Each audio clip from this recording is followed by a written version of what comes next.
you? My name is Erica Drum and I am going to be your chef to show you how to make these amazing and perfect tapas to go with your Spanish wine night for virtual vineyards with Bridget. So I'm really excited to show you these Spanish tapas because they take me back and they take me on holidays and they make me feel happy, and if you close your eyes you are on holidays, I suppose. They're my three kind of top favourite things I'd order when I go to Spain. So we're going to do salmorejo, which is a Andalusian cold soup, kind of like gazpacho, but it's made with bread. It's almost saucy as opposed to soupy. It's like a dip. It's delicious. We're also going to make tortilla, which is a Spanish potato and onion egg omelette, as we'd know it. No, it's called tortilla. It is the way it is. And then the last thing we're going to do is prawns prawn pil, or gambas at pil. Pil is actually the name of the noise it makes when the oil is bubbling, and the sizzle.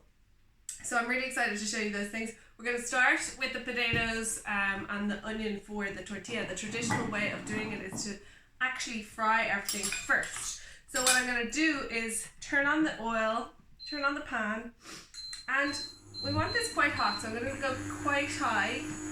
I've got 1 to 10, so I've got on 8. I've got a sturdy non-stick pan, and in there, it sounds crazy, I'm putting 250 mils of olive oil. You could actually put a little bit more. And so I'm doing it quite traditionally. This is where the potatoes get fried. So they are going to get fried in this oil. So you cut your potatoes actually in half, and then you can do half moons. I say waxy potatoes just because they keep their shape better, and you want them kind of thick. So we are essentially frying them. So once they are chopped and the oil has started to heat up, we're going to I deep fry, but it's not really, right? Don't feel like it's bad. It is in beautiful Spanish olive oil. You can use regular or extra virgin. It's up to you. They take, you can't really, extra virgin can't really take the heat too much if you go really bubbly, but I'm putting extra virgin in the pil, so it can. There's lots of different ways people look at it. Also, it's more expensive. But yes, it is entirely up to you which one you prefer to use. This case, I'm using regular olive oil, and we're going to actually just start to fry the spuds. Once it gets a bit hot, I want it to have a little bit of a sizzle. So I've sliced, actually that potato's a little bit gone, so I'm just going to take off that bad bit. So I've literally just peeled my potatoes. So you can't do that too far in advance, guys, because your spuds will go black. You can keep them in water, but we don't want them to be too wet going into the oil, because they'll actually hurt you. They'll start to spit. So I'm just going to check the oil with a little piece of potato there. We're nearly there. Just bring it a little bit. And the potatoes, so as I said, traditionally it is done like this, where the potatoes are raw and we get cooking with them. I love making it with leftovers because I love the idea of not wasting leftovers, having a situation where we can use our leftovers. So, we here in Ireland, you guys could be watching this from anywhere in the world, of course, but in Ireland, we love our spuds and we would make quite a lot of roasties. You can see that guy's dancing around in the oil there, guys, so I'm going to put it in. So actually, our roast potatoes in a tortilla work really well, but the traditional way is in olive oil, Spanish olive oil, and you're almost deep frying the potatoes to begin. So just give it a little shimmy, a little turn around, making sure the spuds are all kind of getting a good bit of that oil. I haven't seasoned or anything yet because I'm going to actually season the eggs. So the spuds will cook there for a few minutes. Just make sure they're all kind of separated. When you slice them up, they stay together. So let's cook the spuds for a few minutes. I'll get my egg mixture ready. So for the egg mixture, you're going to have 6 eggs. Again, you could reduce this down. You could half it if you wanted. You could use baby potatoes. I know it's, again, not that traditional, but we love our baby spuds here. And they can be boiled from dinner the day before, and then you just slice them up, really nice breakfast thing. So they're fried away. We're doing 6 eggs. I was going to try and do this whole video in 15 minutes to encourage you guys to to have a nice Spanish tapas night. Of course, you can have your manchega. Oh, I've got a double yolker there. Deadly. Manchega cheese, and you know, your olives ready, and lots of lovely breads and stuff too. So yeah, my idea was to try and show you all of this all in one go so that you can see how easy it all is. Right, there's my eggs. I've actually got 7 yolks, but 6 eggs. My potatoes are frying. Do not be shy on the salt. So you're going to put in a good teaspoon of salt. You really need the flavour to come out in the potatoes. And we're going to put onion in and the olive oil. Okay, so that's it. My eggs are ready. I'm going to put a little bit more salt in. I'd be afraid of it not being. I use a nice flaked sea salt. That's ready. I'm just going to set that aside. And now inside my potatoes, they've been in there about 3 to 4 minutes. I'm going to add these are 2 small white onions, or you could use 1 large onion. And I've literally just done them in the same kind of size as the potato. They've gone in all these kind of rings. So they're going to go in on top of the spuds. Okay? Kind of separate the half moons out as you put that in on top of the spuds. And you're going to give that a good stir. You want the onions getting cooked with the potatoes getting cooked. There's one fella being quite stubborn, not separating from his other half. Okay. And a little bit of a stir. So it is quite a lot of oil, guys. And we see if you getting a bit of colour there. It's not really what I'm looking for. I don't want you guys to be, you're not here to brown or colour. Oh, the onions are so strong. The potatoes, we're here actually just to make them soft and tender and olive oil flavour, you know, absolutely delicious. It's not really about the colour, although I am a coloured person. I always say that the colour brings flavour, but we will get there when we're doing the actual tortilla. That is really making my eyes go funny. So, I'm going to set that aside. It's literally on kind of medium-high heat, bubbling away there. I'll show you. And we're just going to leave that be for another few minutes, and we'll eventually drain off the oil, add in the egg, and start the frying process of our tortilla. So next up is another favourite. Again, these are just favourites because they taste so delicious, but doesn't everything taste even more delicious in the sun and on your holidays? So it's a thing called salmorejo, and essentially it's best that we make this in tomato season, which is in the middle of the summer, especially in Ireland, and hopefully we're all going to be growing our own tomatoes, but all over Europe they make the most beautiful tomatoes. It's kind of sacrilegious really to do it outside of tomato season, but it is something I crave. So I'm using about 1 kilo of lovely vine tomatoes, and they're going straight into a food processor. If you have something like a NutriBullet, that makes a really nice sauce as well, or soup. And in fact, you could just half the recipe because it wouldn't all fit even in the large one. So I'm just like quartering up the tomatoes to give the blender a bit of a hand to start. And there's about 7 here, that makes up 1 kilo. It's enough for 4 people, maybe a little bit more. It's a really nice bowl of chill out soup. It definitely makes me happy anyway. Okay, so to start off, we've got our 7 or 8 tomatoes. I'm just doing a rough chop of a small garlic clove. I'm putting in a tablespoon of sherry vinegar. Of course, you could be drinking your sherry, guys, while you're having your tapas. And tablespoon of that. And the vinegar is kind of gives it a little je ne sais quoi. It's definitely very much a tradition for this recipe. Top's going on. And blend.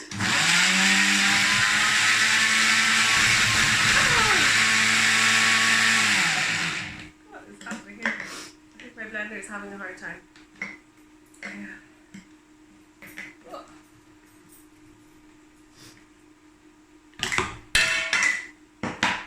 I'm going to change it to my other blender.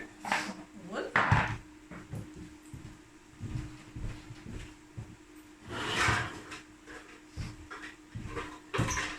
This one is probably one that maybe more people might have, and actually works just as good. I wasn't 100% if that was going to do it, to be honest. Okay, so these are now going in here because machines like this, they want they want it to be liquidy, and if it starts off solid, they have a hard time processing it. Okay, I'm gonna put that in, and we're gonna let's go.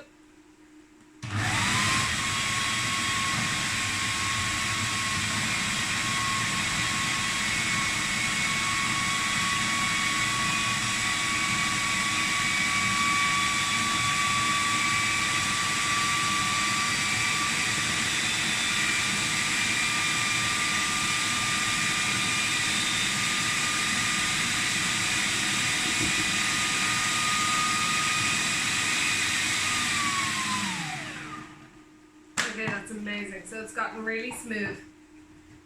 Next that goes in here is, I forgot our salt earlier, so we're going to put in a good pinch of salt, probably about a teaspoon again. And then bread. So I said a thin crust with a dense filling. So that means something like a French baguette, because you don't want too much air in it. You don't want the crust to be too crusty. You actually want it, the flavour of the crust maybe, but you want it to disintegrate and mush up in here. So we're just breaking it into pieces. That's about 200 grams, so it's about a fifth bread to the kilo of tomatoes. And remember, we haven't put any water in here yet. You may want to put water in depending on the texture that you love of it. I might take a pause of this before we keep going, right? So I'll put all that in. So that's the salmorejo. Probably should have done these 3 recipes separately, but I think it's good to show you that you can do all 3 if you have everything prepped. So I'm just setting that aside for a second. And I'm going to show you the potatoes and the onions together have gotten nice and tender. So if you can get a spoon or something through the potatoes where they've gotten soft and they're pretty much cooked, which is great, we're going to put those through the sieve. Okay. So what I have is I have a bowl with the sieve underneath so that I can keep the oil, and look, it's got salt, potatoes and onion. Of course it's going to be delicious, can be used for lots of other things, including frying our frittata when it's finished. Okay, so I'm quite happy with the tenderness of my spuds. I don't want them to get too much softer. If you were doing this with pre-cooked potatoes, of course you wouldn't have to do this fry part. You would just have to fry your onions, and the onions are also quite optional. You don't have to put the onions in for a traditional tortilla. I think I might have said frittata earlier for tortilla. Okay, so that is getting drained of that oil. The pan is going on to a medium heat. It's got that lovely oil and stuff still in it. Okay. All my spuds have been drained. And while they're still kind of hot, they're going into the egg mixture. Okay. Smells like holidays already. It's just amazing. Into the eggs. Okay. Fantastic. I'll just put a tiny bit of that oil in the pan. You can actually use that oil for the pill if you wanted, if you were doing this whole situation all at once, like I am crazily. Okay, so we give that a nice toss. We have our egg, we have our salt, we have our potatoes and onions pretty much cooked. They'll get a further little cooking when they get poured in here. Okay, so now my pan isn't as hot, it's on medium heat. And I'm going to pour in that entire mixture. Okay, and the heat is actually going to kind of solidify the center part quite quickly too. Okay. So that's quite hot, I could hear a sizzle. And it's going to bring down, can you see it getting white immediately around the edges, which is totally fine. Just bring the edges in if you want. That'll help it cook a bit faster. You can kind of pull at the edges to make sure it's getting cooked all the way down. Especially if your spuds are fully cooked before before you've done it, so you can really spread that mixture to the edges. But look, it's not going to take too long. We're actually just going to leave it be on that heat for a few minutes. So I'm going to leave it be 5 minutes, and then we're going to turn it, okay? Not even 5 minutes, 3 minutes. Okay, lovely. We don't want to turn it while it's too wet on the top because it will go all over the place. Now, just to confuse it, back to the salmorejo. Gonna blend this. Oh, handle's not on. You ready?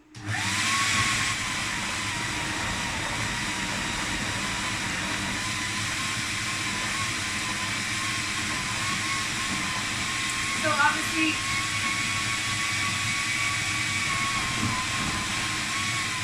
of course the machine needs a little bit of time because the bread's being quite hard, but that's fine, it's working. And now we're going to pour in the olive oil to emulsify it. We might want to add a little bit of water, we'll see how we get on.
The texture will also depend on the water content of your tomatoes. So my tomatoes are really hard and again not in season at the moment, so they're not as juicy. You can see it's quite, for me it just tastes like olives. I'm going to put it back on and put a little bit of water in. It's so delicious, guys.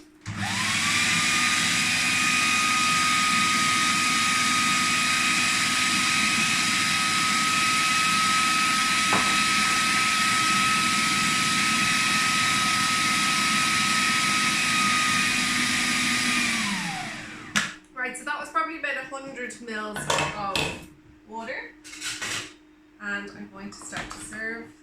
So again, like I said, it's between a soup and a sauce. So you can see it's kind of thick, that texture. If you were to do it in a NutriBullet, you might get a bit smoother texture, but actually it's really rustic when you're over there as well, when you have it. I was in Seville last January, which now feels like 10 years ago. Okay, so that's the texture. And another very traditional thing to go on top of it is boiled egg that I've made and cubed. And cubes where I did crispy serrano ham on top. This is like uber traditional, the way you'd see it, like when we were there, we were seeing kids eating this in cafes and whatever else. And then my friend Sarah and Olive gave me this fabulous extra virgin, Spanish extra virgin olive oil from, oh my god. So that is it. That is literally, I've just done that while I was doing the other thing. That is really, really easy. So that is ready to go. We're going to flip this. It's a little bit scary. You gotta do it.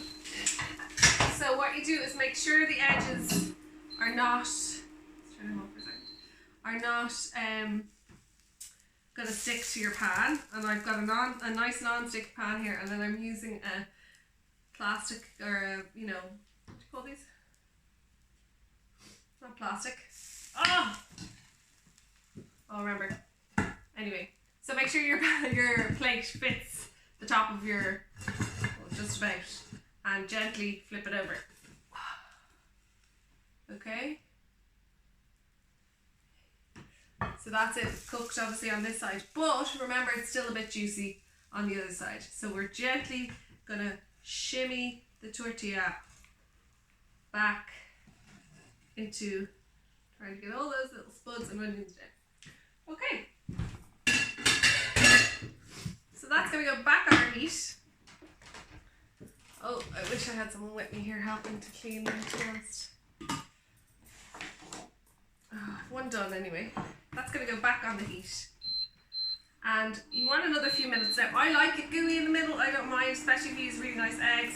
And then tuck the tortilla in. That, you know, that kind of rounded texture of the tortilla you'll always see even in the shops when you buy it. They're usually done actually in a smaller pan like this. They're bigger, than your hand. And they would take a bit longer because of the depth, but I wanted to use this because it works on this pan to show you, and then also just to speed it up a bit. And I kind of like a thinner slice sometimes. This can be eaten for breakfast, lunch or dinner. Literally it's just such a gorgeous thing to have, and usually I have it with where it's served with aioli, like a garlic mayo and maybe some chopped chives on top. Okay, so I think that's pretty much cooked. What are we going to do? We're going to serve it. Or yes, I've got my plate, so I need to do that. Wash this up.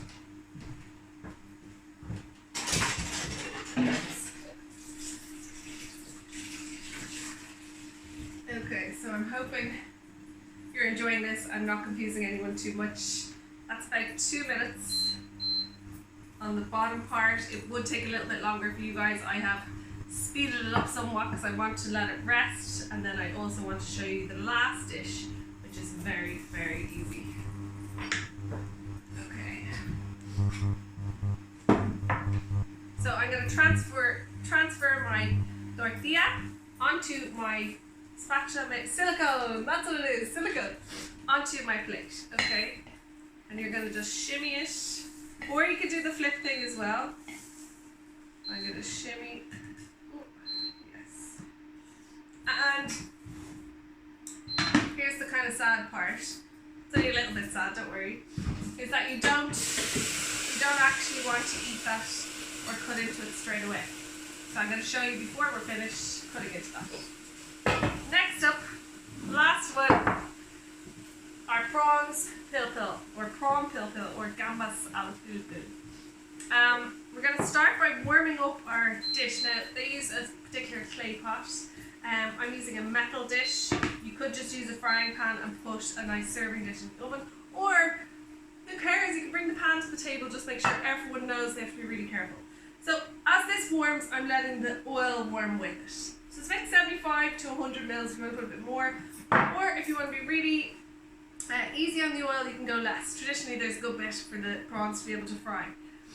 A good way to check your chilies if they're really hot, especially in Ireland, we just get these chilies all the time in the supermarket, and 1 month to the next, they could be like absolutely roaring hot, or they could be quite mild and sweet.